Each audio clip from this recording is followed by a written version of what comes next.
Scene/Chapter 13. Looking for methods for solutions. Chopper Rainforest. The leading view from above. Bob arrives at a local small airport with microlights buzzing about. He takes his shoulder bag with his cameras and accessories out of his car and goes and meets with the pilot in the small office building. He shows the pilot his map on his tablet and the pilot nods at it as if he knows where to go. The pilot gets Bob to sign international waters paperwork and attaches a photocopy of his passport. They walk out to the helicopter, strap in and rev it up and zoom off towards the coast. As they scoot above the roadways, along rivers and over the treetops, the two chat to each other about seeing the world below them, and Bob says to the pilot, "Knowledge is important to me, both good and bad. Intelligence doesn't threaten me, it's stupidity and ignorance that threatens everyone, especially those who enforce arrested development by standing in the way of progress, by halting it, by promoting stagnant faith." The pilot says he comes across a lot of ignorance with joyriders and lives with it as they pay him. He says the greedy hedonistic corporate mob are the worst joyriders. The pilot says he enjoys covering sport events best as he can use the techniques he learned in the army to fly close to the edge of the ability of the helicopter. Bob says they won't need that now, with a concerned look on his face. They follow Bob's route that takes them to an isolated coastal factory complex similar to an oil refinery of steel buildings with lights and towers, but not with the usual pipes and dirty smoking exhausts. It does not have any people moving about it and has a long thin access pier going out into the sea with what seems a terminal for hybrid hovercraft on the end of it.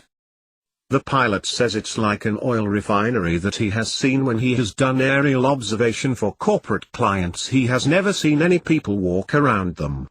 The only activity he has seen is towers belching polluting flames.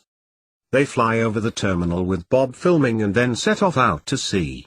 Bob says not long now, and the pilot says we don't have long with this fuel load and it is maxed up. Helicopters eat up the juice.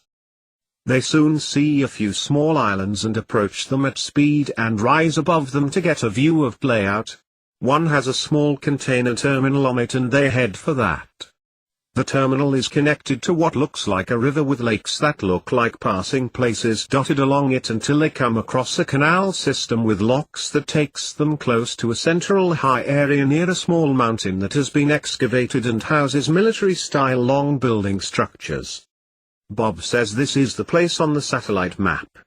It looks like some kind of isolated resort that never got to adding the glitz.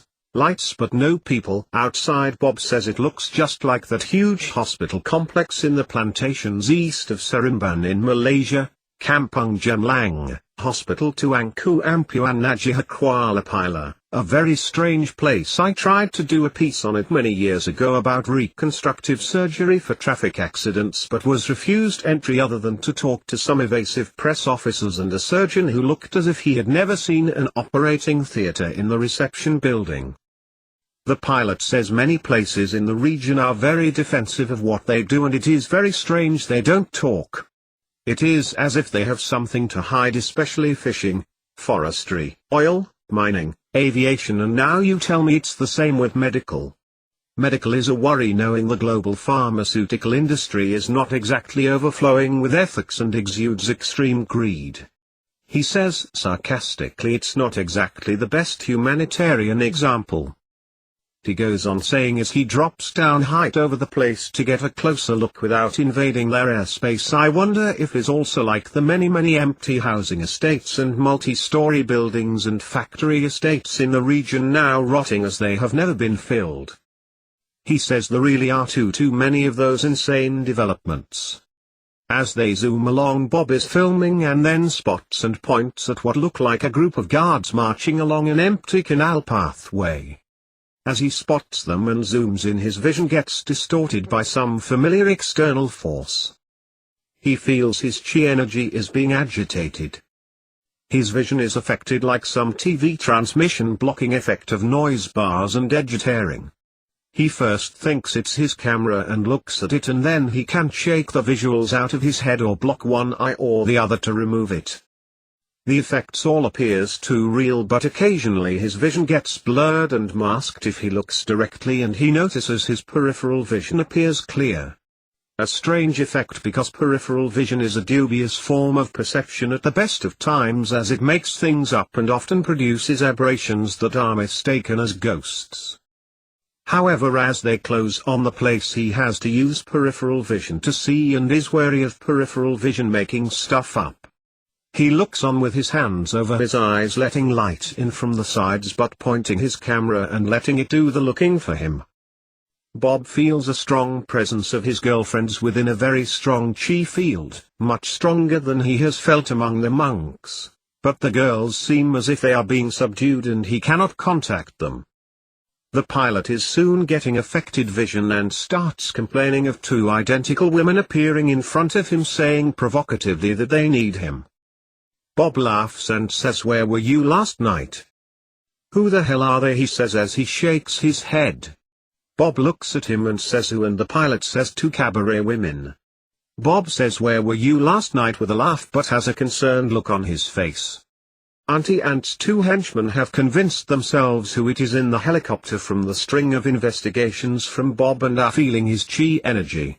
Although Bob has been good at covering his tracks, the two have decided they have enough possible bits of evidence that the helicopter is hostile. Even if they don't have all the evidence, they are attacking it with a chi field as it has not radioed their control tower.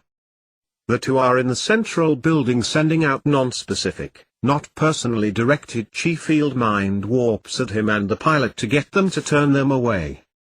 The pilot screams at Bob, "What the fuck is going on?"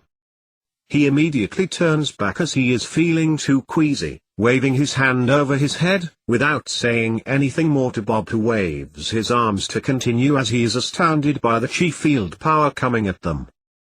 The pilot says enough is enough. Is it pollution from the plant making them woozy, or what is it giving me these hallucinations? He says, "I am not staying to find out, certainly not in the air."